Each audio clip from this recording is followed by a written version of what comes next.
Completely silent. Oh, no. Okay, he did hear it. Bro.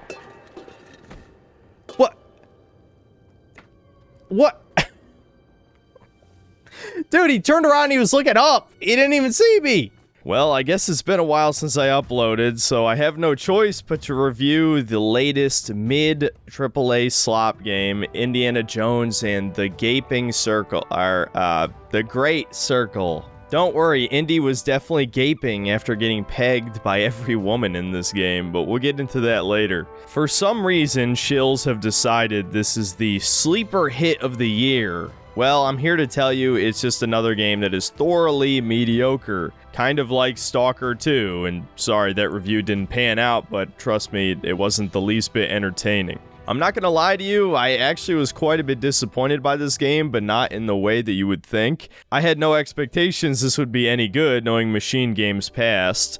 No, I'm actually disappointed because I thought this game would be a lot worse, or at least a lot more woke. Wolfenstein 2 is one of the most neo-Marxist, progressive leftist games ever released that somehow was memory holed by everybody. I still see people praise it sometimes to this day, despite it blatantly being filled with political propaganda that was ahead of its time in the worst way possible. But shockingly, this game is significantly less woke than the last two Wolfenstein games, which normally I would say is definitely a good thing, but given that this game is so unbelievably boring, I wish that the writing was more unhinged just so that I would have more to talk about. Now, as it stands, this is 100% an end-of-the-year filler game that critics can safely praise because nobody's buying this shit. The player count for the early access release was in the single thousands, not the hundreds of thousands, not even the tens of thousands, just thousands. So this shit already bombed before it even released. And before someone brings up the usual copium that this is a Game Pass game, as we know already, doing well on Game Pass does not make the game a success in Microsoft's eyes, as Tango Gameworks got shut down, despite Hi-Fi Rush being a fairly popular and well-liked game. So hopefully Machine Games gets shut down after this, because honestly they deserve it, despite my many complaints about the politics of Wolfenstein 2 and Youngblood. At the end of the day, those were still fairly competent shooters, maybe Youngblood less so. The Indiana Jones game has no idea what type of game it wants to be. Does it want to be an action-adventure? Does it want to be a stealth game? Does it want to be a shooter? Does it want to be a puzzle game? Does it want to just be a ripoff of Uncharted or Tomb Raider? Which is ironic, given those were ripoffs of the Indiana Jones films. Well, honestly, it doesn't do any of those things well. I would argue this is a stealth game pretending to be an action-adventure game, because the shooting is awful. It's actually very similar to Star Wars Outlaws, in that you can only hold your handgun on your person, and all of the enemy firearms, you can only use whatever magazine is already in the gun. You can't reload them, and you drop them anytime you do any climbing action. But I'm getting ahead of myself. Let's talk about the story of this game first, because at the end of the day, the only reason you would even consider buying this game is because you like the movies, at least the first three anyway, and want to relive that experience you had growing up seeing these fun adventure films. I gotta say, the basic concept of the story is not bad. It certainly would fit as an Indiana Jones movie. Long story short, the Nephilim, the half-angel giants from the Bible, are real, and they've teamed up with the Vatican to acquire these artifacts across various ruins scattered across the planet in a perfect flat circle. Each one of these relics has a magical power to teleport you across the planet. And so the Nazis and Mussolini's men, who are quite literally just called fascists in this game, that is incredibly cringe. Instead of having an official name, you'll just see fascist in the subtitles whenever you're fighting Italian soldiers. They're working for an evil German archaeologist named Voss, who wants to obviously collect all the artifacts, and eventually, spoiler, he finds Noah's Ark in a huge ziggurat, which has magical ancient technology built into it that allows you to teleport to any one of these sites across the world, which is how Noah got all of the animals before the Great Flood killed everything. And of course, along the way, Indiana Jones teams up with Gina, an investigative journalist who is looking for her sister, who is also investigating the Great Circle. So again, without going into any detail, I don't think I have a problem with the concept of this plot, and I think the execution is okay, although the story is not told in a particularly engaging way. The difference between a film and a video game is that these Indiana Jones movies were 90 minutes to 2 hours long, and this game is about 15 hours long if you don't do most of the side quests. And so it's very easy to lose interest in what's going on, especially when this is no Uncharted. It's not the type of game where you're climbing out of a train that's about to fall off of a massive cliff in the mountains, or fly out the back of a plane while desperately clinging onto cargo for dear life, or a massive ship is getting capsized by a tidal wave, or whatever. None of that stuff happens in this game outside of one specific instance, which absolutely jumps the shark for Indiana Jones. No, this game is much more boring. Again, it feels like they stretched out the plot of a standard Indiana Jones movie, but into 15 hours.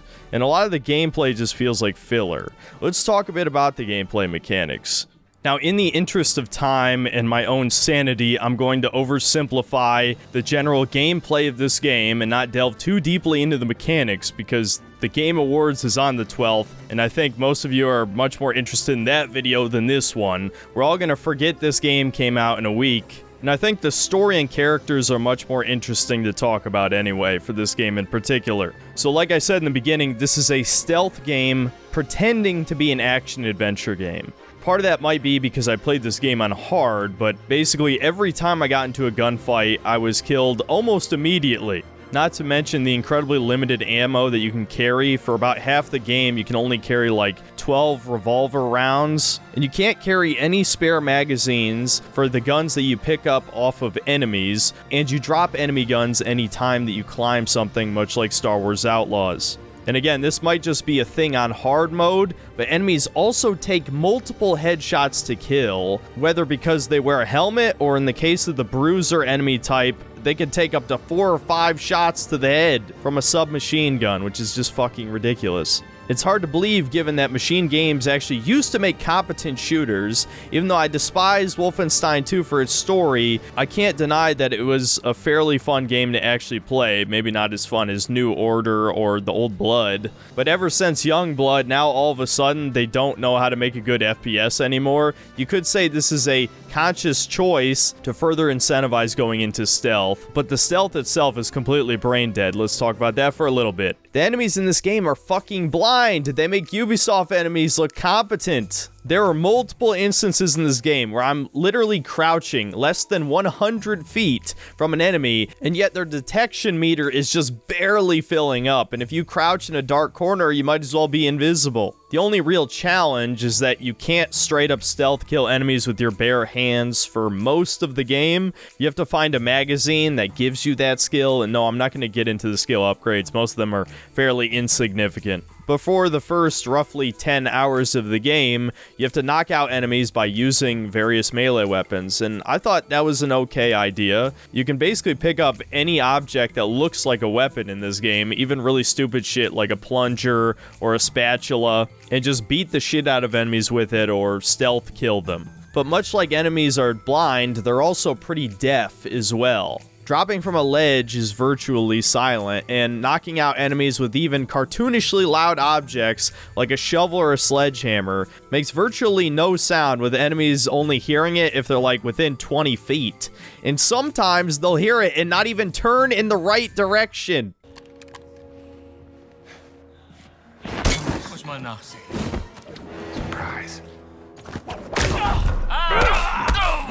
Dude, how is this a real video game? How is this real? There seems to be something wrong with the pathing as well, where enemies are just not allowed to follow you into certain areas, so you can sort of just bait them out and then slowly smack them with your whip over and over again, or throw shit at them. It's very goofy. Which reminds me of another thing. I think the whip is a very huge missed opportunity for this game. There's basically only two things you can do with it in combat. You can either disarm enemies or pull them towards you. You can't even, like, pick up items off the ground with the whip, which seems like such a fucking obvious thing to implement in the game. And I swear I've already played like 2 or 3 games that have a whip mechanic that allow you to do exactly that. It would be pretty cool if you could disarm an enemy and then grab his gun with the whip and immediately shoot him. That would be pretty fun. No, you can't do that. The only slight spin to the stealth mechanics is the introduction of enemy disguises. Unfortunately, it is heavily underutilized, and even when you do use it, it's basically just a cheat code to be able to walk into an enemy camp, as long as you're smart enough to avoid or take down the officers who can see through your disguise. There's not even a penalty for sneaking around the base in uniform. So yeah, it's really that fucking mindless. But I'll admit, I actually ended up liking this mechanic because it meant I could just skip sections of the game, essentially, and finish it faster. As for the melee combat, it's incredibly simplistic. You've got basic jabs, power attacks, a block, a counter, and a dodge, with the only real limitation on it being a very restrictive stamina bar. You can only sprint for about like 5 seconds, but there is an in-game way to increase it temporarily by eating food. You can also give yourself temporary health with food as well, which is kind of an okay mechanic, I guess. But melee combat never gets more complex over the course of the game. It's always very button mashy, with the only time you really have to pay attention being the boss fights, which are pretty much all incredibly uninspired and boring. Now, this doesn't sound too bad so far, but when you take into account that as soon as you get into a real gunfight, you're basically dead, this turns a lot of encounters into forced stealth segments. I don't think I need to tell you why that's a bad thing. I think pretty much everyone hates forced stealth. At least in this case, it's not actually forced in the sense that you absolutely can lose line of sight of the enemies and hide somewhere, and that works most of the time. In fact, the future Axis powers enemies in this game will actually fight fair. If you don't pull out your gun, even if they already have a rifle out, a lot of times they'll put it away to have an honorable 1v1, which is just kind of hilarious. I'm assuming Machine Games did this because they realized how incredibly annoying it would be if every time you got discovered, you instantly got shot and killed. However, this doesn't work every time. I have no idea what triggers it, if it's just completely random, but sometimes if an enemy sees you, they immediately open fire and you die instantly on hard mode. As long as the enemies don't pull out their guns, you can actually punch out 20 fucking guys, no problem. I did right in the beginning. Hai visto un combattimento peggiore?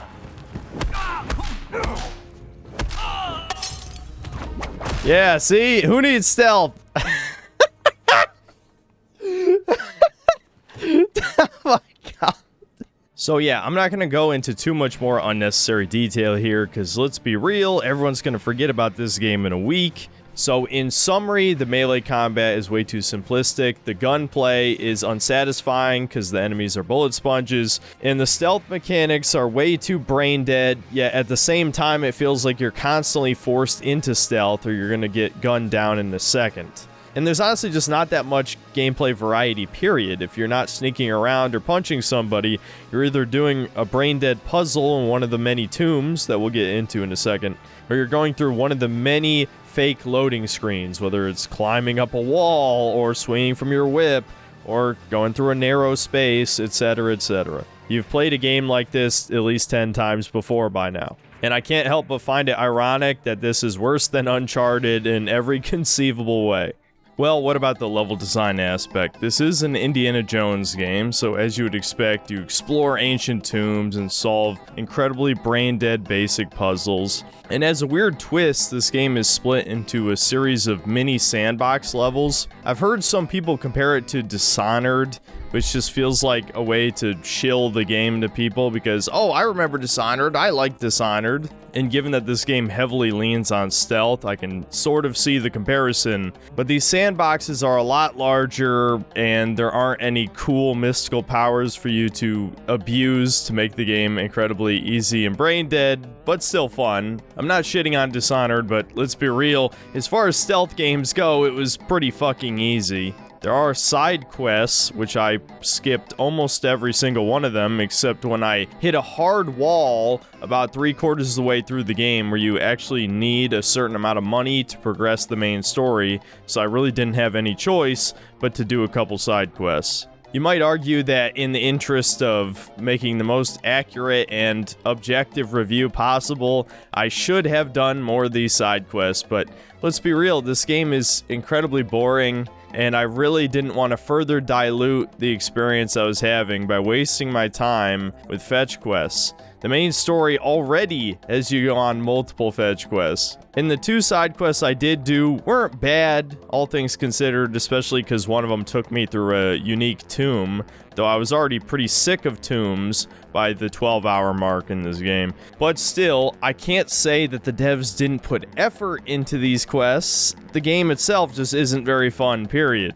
But yeah, there's a lot of tombs to raid in this game, and unfortunately, there's no dinosaurs, or zombies, or yetis, swarms of bugs, or really any cool enemy types that are exclusive to these tombs. It's mostly puzzle solving, and a few hazard enemies, if you can really even call them enemies. Like, there'll be a swarm of leeches, there's a part where there's a massive snake, which is funny because Indiana Jones is afraid of snakes, guys, and there's a really shitty boss battle against said snake. But yeah, I don't really want to go into the puzzles too much. They're essentially standard block pushing puzzle, light reflection puzzle, redirecting pipe puzzles, you know, shit you've seen in like 30 fucking video games by now.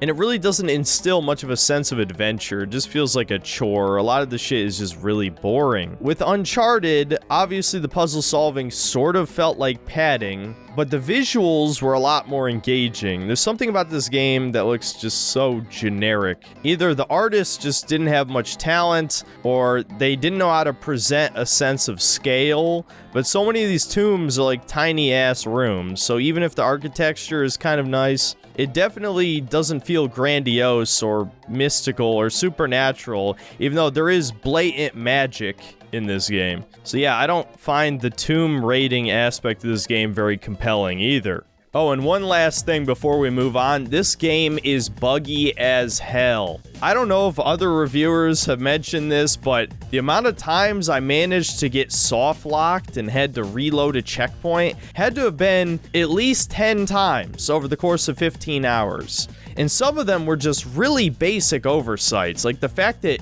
you can throw a statue item that you're supposed to place on a pedestal straight through the gate that you're supposed to open with said statue. How the hell did QA miss this? I'm just fucking around and I managed to soft lock myself easily. And you got typical bugs like mantling onto random objects will get you stuck. Sometimes main story objectives will just break, like a door that you're supposed to open is just not interactable. There's also certain areas of this game that are clearly unpolished that most people probably won't even notice. But a good example is you'll just see a lot of strange clipping. Part of this is because it's rated teen, so they can't show blood, but there's a spike trap that you see at a certain point in the game, and it just looks like they placed the models inside the spikes. They don't look like they're stabbed through. It just looks really cheap. And another, at the beginning of the snow level, there's broken parts of the bridge that you can just walk on top of the gap. And since I'm just bitching about random shit at this point, I also want to point out how unimmersive it is that NPCs don't react to any of the actions Indy takes around them. I can't whip brown people or women, which makes me sad. And listen, I realize, again, this game's rated teen, and Indiana Jones would never whip random people, but he's a fucking white man with a whip, and I'm an edgelord. How the hell am I supposed to make edgy jokes if I can't whip anybody? Well, I guess there is one black guy you could whip in this game. Get back where you belong, boy! I'll show you why they call us cracker! Why are you protecting it? Okay, now let's finally circle back around to the story and the general structure of this game. Originally, I was going to give you this whole plot breakdown, but let's be real, it's just not that interesting. I don't think anybody cares, including me, about the story. Again, good concept, but bad execution. So instead, I'm just going to hit some of the highlights and give my comments on the characters and, of course, the wokeness as well. The very first part of this game is a one-to-one recreation of Raiders of the Lost Ark, which is just emotional manipulation to get the nostalgia going so that you'll play through the much less interesting main game. And again, I don't have a problem with the plot if you just lay it out point by point. It definitely sounds like it could be an Indiana Jones movie. It's just the execution really ruins the potential that the plot could have had. I like the idea of the Nephilim being real. These giants are like atoning for the sin that was the Great Flood. But in-game, the giants are just 6'5". The main giant antagonist, who eventually becomes a good guy, is played by the late Tony Todd of Candyman fame. And until about 3/4 of the way through the game, the giants just seem like normal big people. I mean, Indy literally punches him out in their second fight. And don't get me wrong, the movies, again, are goofy, family-friendly adventure films that have magic in them and other just kind of weird, over-the-top stuff, but nothing on the level of the plane scene. See, there's a part of this game where Indy uses one of the Great Circle Stones to teleport to China as it's getting bombed by Japan. And there is an absolutely insane part ripped straight out of Uncharted. It was actually probably the best part of the game, at least the most entertaining. Dude, this game is about to turn some real cartoon shit. It's working. Oh my god. Dude, no, you Okay, can't. let me see if I can bring that tail up for you. This is getting too retarded. What? There!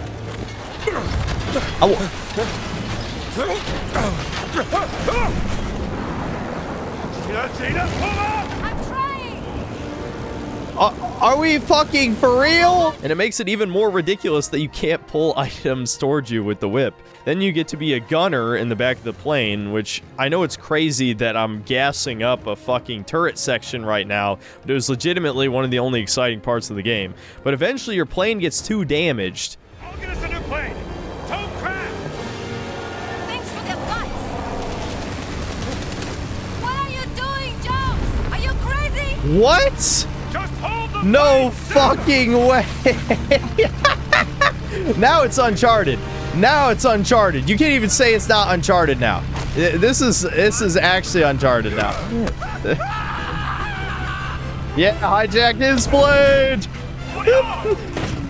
I wish the whole game was like this. I wouldn't hate it so much. Oh, and I can't forget, as a bonus, it has one of the only QuickTime events in the game that you can actually fail. Yes, this is one of those games that has fake QuickTime events in it to an absolute ridiculous degree. I'm not pressing anything.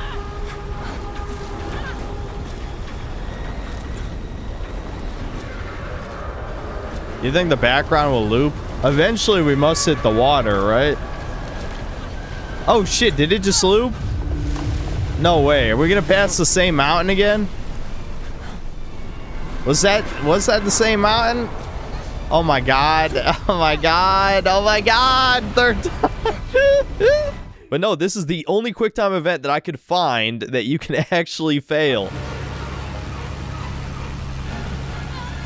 Dude, yes! Yes! Finally! A QuickTime event you can fail! Unfortunately, the rest of the game is not nearly that exciting. It's essentially just another globe-trotting adventure as Indy goes to these various ruins across the world to find the pieces of the Great Circle. Like I explained in the beginning of the video, they allow you to teleport around the world, and the evil German archaeologist Voss ends up finding Noah's Ark and this machine that would allow the Nazi army to teleport across the world, which would obviously let them conquer the world.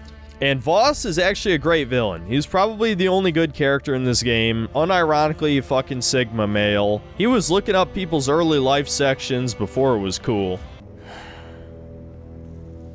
Was hat man Ihnen erzählt? Ich vertraue nicht auf bloßen Klatsch und Tratsch, Vater.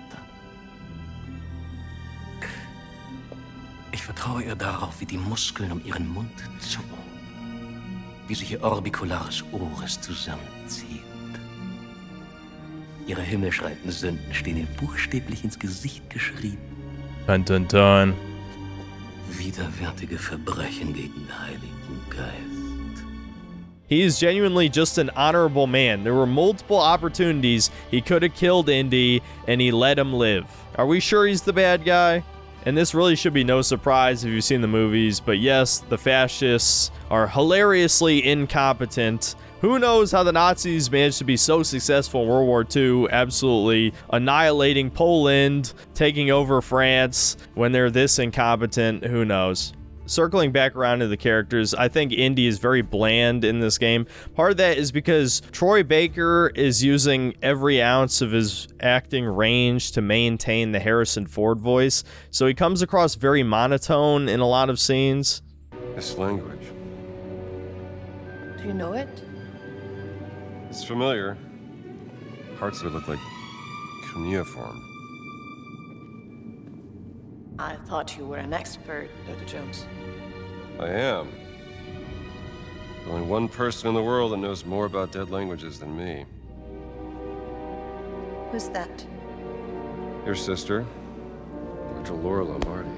And when not even the main character sounds interested in what's going on, obviously the player's not going to give a fuck either. As for the other characters, I think Gina isn't nearly as obnoxious as you would think. I feel like in modern games, almost every time a woman is one of the main characters, she's either incredibly annoying or upstages the main character in some way. Gina's not really that bad. Yes, she saves Indy a few times. Yes, she has a few really cringy lines. But for the most part, I think the writers tried hard to make her likable, so she's only mildly annoying. Mechanically in-game, she can't be detected by enemies most of the time, except when they're in high alert status, in which case they do see her and they do fight her, and no, she can't be knocked out or defeated. So you will see a woman punch out grown-ass men, soldiers no less. And even if they do beat the shit out of her, she just gets back up immediately afterward. Holy fuck, it's like an anime. Her punches shoot shockwaves. Oh my god, she's unstoppable. Women are so strong. Wait, did they get her? No, she got back up. With a few of the other female characters, though, you could definitely feel the wokeness poking out. There's a rich Indian woman you meet in Giza who apparently funds a bunch of archaeological excavations and shit, and she just so happened to be Gina's sister's lover. Yes, she's a lesbian on top of being a girl boss, and she actually saves Indy at one point, too, during the main story. So we have a stunning and brave, lesbian, rich Indian woman. That hits a lot of diversity checkboxes, I think. Later in the story, you eventually find the body of Gina's sister, and she'd been working with the Germans to figure out the mystery of the Great Circle, and Gina's wondering, no, her sister would never willingly work with such evil fascists. And near the end of the game, Voss gives the most based explanation. How did you make my sister obey your orders? Then why did she suck my cock? Oder merely aroused. Aroused. Aroused. She was aroused, all right. People like her would Big Nazi cock. gladly It's evident that there's an underlying message of toxic masculinity in this game, as the first scene that introduces the German colonel shows that he's essentially in a dick measuring contest with Voss, and Voss unfortunately gives a very cringe line that more or less spells this out. Willensschwache Männer sind am einfachsten zu manipulieren. Yeah, you can tell what the devs really think of men. And again, I get the tone of Indiana Jones is family friendly, this game is rated teen, but this scene that happens a bit afterward is straight out of Three Stooges. Welcome to proceed. Take the gun! Yeah! Woo! Whoop his ass! Shoot her! I'm not pressing any quick time events.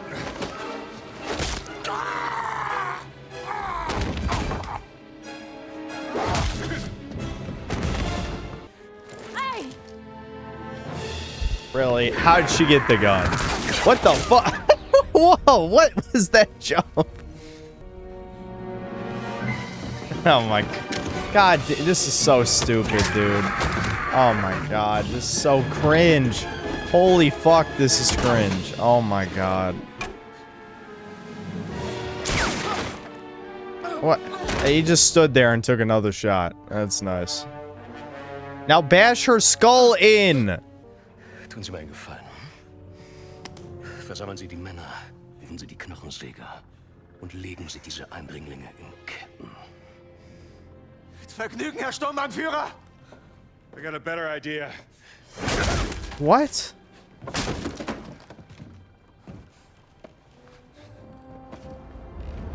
Okay. Oh, and the girl bossing continues, don't worry. Eventually you take a trip down to Thailand, and the plucky rebels are led by this woman. And of course, the rebels are better with guns than the Italians or the Germans here. Just straight out of Star Wars garbage. Oh, and there's one more strong female character, though this time with a twist.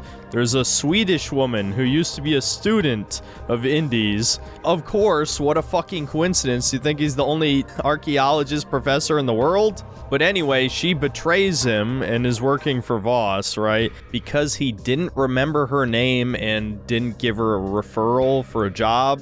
I mean, I guess that's pretty good motivation. But weirdly enough, she gets her arm chopped off by a trap. And then in the subtitles, she is rushed away by the bad guys, and we never see her again. Now, I'm of two minds what this character is actually supposed to represent.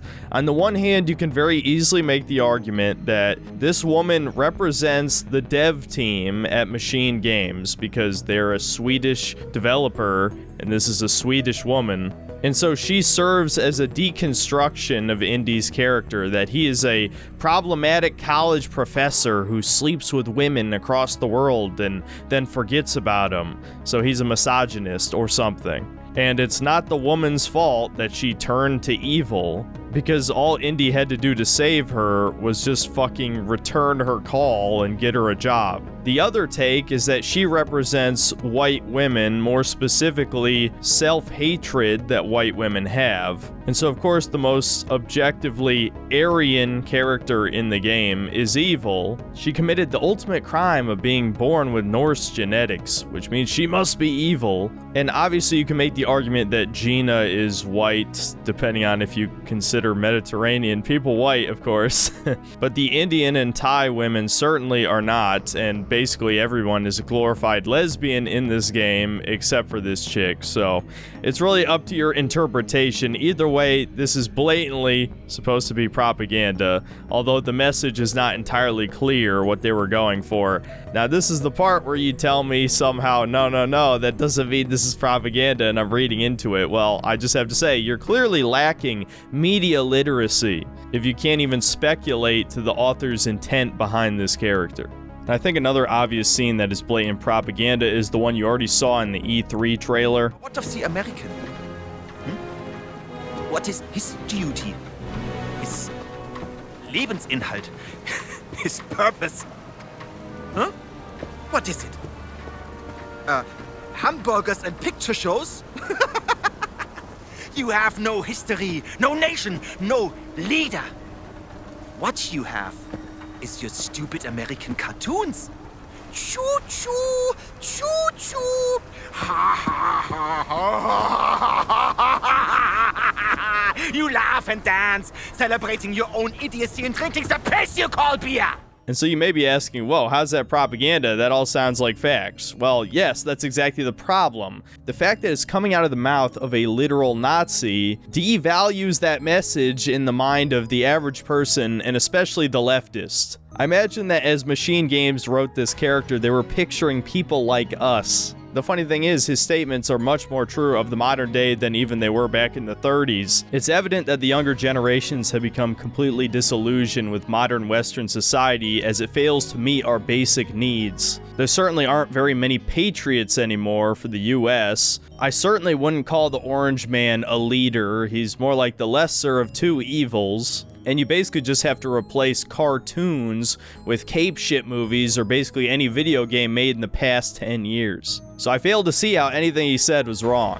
Honestly, this whole monologue by the villain would probably be worth its own video, just dissecting how the left is trying to mock blatant truth by having an evil person spout it. Yeah, well, Hitler breathed air and drank water and probably thought 2 + 2 = 4. Does that make him wrong? No, this is ridiculous, and I'm not going to make that hypothetical video. I just knew some people would want to hear my opinion on this scene, so there you go. Near the end of the Thailand level, we get into yet another fist fight with Candyman, which you would think this is the part where we finally resolve our differences, especially since he helps Indy kill a giant anaconda using his super strength that he apparently had the whole time. Again, this is another clear jump the shark moment. It was never established he was this strong. How the hell is it believable that we can beat his ass? No, even after Gina gives a generic, inspirational speech about how we need to set aside our differences to fight the greater enemy, Indy just knocks his ass out again anyway for no reason,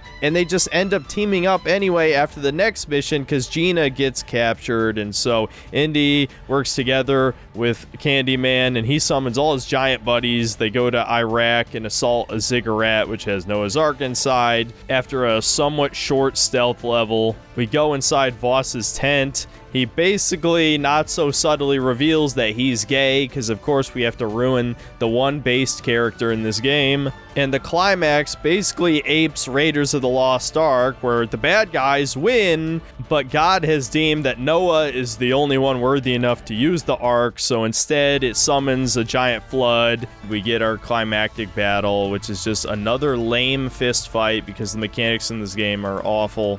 But still, Voss is such a badass, he manages to fight off Indy and Gina, but then he gets blasted by an energy beam that this teleportation machine can do, apparently. And then the giant sacrifices himself to suck the flood into this massive portal. And the game ends with Indy and Gina not even having sex, because that would cater to the male gaze and make her less of a girl boss or something. And she leaves on the plane. Roll credits. Holy fuck, that game sucked. No, don't buy it. I'm not even gonna ask the question.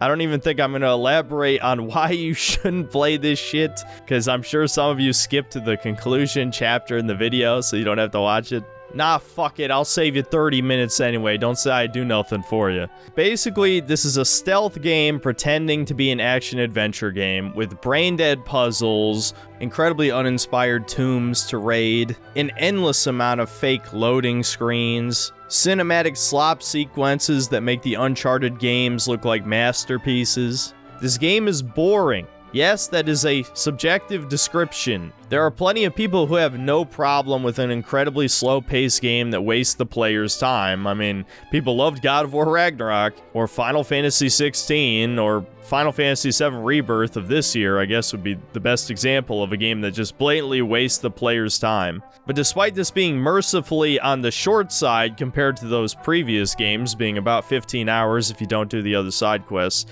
it felt twice as long, because almost nothing interesting happens, and even when you do actually engage in the core gameplay mechanics, it's still just a bad stealth game. If you get into a gunfight, you get killed almost instantly, and yes, part of that is because I played it on hard, but I really don't think this is supposed to be played like a shooter. It's supposed to be played like a stealth game where you sometimes get into fisticuffs, or beat an enemy over the head with a plunger, or a sledgehammer, or a pickaxe, or something. And yes, there is a certain novelty to throwing a fucking spatula at a guy's head and then punching him, but it wears off pretty fast. As I've been told many times over the years, there's a lot of people who only watch these videos to know if a game is woke. Yes, it is. It's just not as woke as most of the other games that came out this year. Especially if I just compare it to Machine Games' own previous works. Wolfenstein 2 and Youngblood are considerably more woke than this. And if I compare it just to this year's releases, like Dustborn blows this out of the water. However, that doesn't mean you should play this. It still has obnoxious girl boss crap. And you have to remember that Machine Games thinks people who voted for Orange Man are Nazis. So just remember that whenever the Italians or Germans in this game just spout objective fact, it's the devs secretly mocking you. Indiana Jones and the Great Circle just lacks imagination. It doesn't show you anything you haven't already seen before, done better in something else. I think ironically the only thing this game will be remembered for is the villain Voss, but probably not for the reasons that the devs wanted us to. Not because, oh, we just hate him so much for being a smug prick, but no, because he overdosed on based and is funny and a badass, and so I think somewhere along the lines of development they realized this, so they had to make him gay. Many such cases. If I'm being honest, this game is not terrible, it's just mediocre. But there's literally no reason you should waste your money or even your time playing a mediocre game, especially one that has no unique identity. So yeah, that's about it. See you next time, guys.